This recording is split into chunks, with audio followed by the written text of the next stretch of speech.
கொஞ்சம் பேசிக்ஸ் எல்லாம் கண்டுபிடிச்சதே உன் பாலை தெரிவிக்கப்பா. தாத்தா நான் ஒன்னும் தாத்தா பாலை கண்டுபிடிச்சு கொடுங்க அப்படி கேட்கல. தாத்தா கண்டுபிடிச்சு கொடுங்க. சரிப்பா கண்டுபிடிச்சு தரேன். வா வா வா வா ஸ்டாப். கொஞ்சம் முன்னாடி வா. பின்னாடி போ. முன்னாடி வா. ரிலீஸ் பண்ணு. Okay. A square square B square AB square.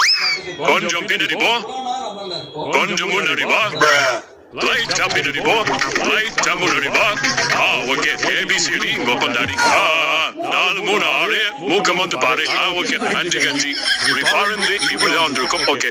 தம்பி the law of motion, the turn of acceleration is equal to ஐயா தாத்தா தாத்தா அதெல்லாம் வேணா மண்டை குளறிடும். பாலை கண்டுபிடிச்சே இல்லையா? தம்பி பால் அந்த பதுக்குள்ள போனது ஓகே. அதில் அடிச்சு பக்கத்துல அந்த செடி பக்கத்துல இருக்கு. போயிட்டு போ. என்ன சொல்ற? ஓடியாங்கடே பால் கிடைச்சிட்டு. பால் இங்க தானே இருக்கு. எங்கடா நீட்டு தாத்தா? அந்த ஆகாயம் போராத பறவை ஒன்று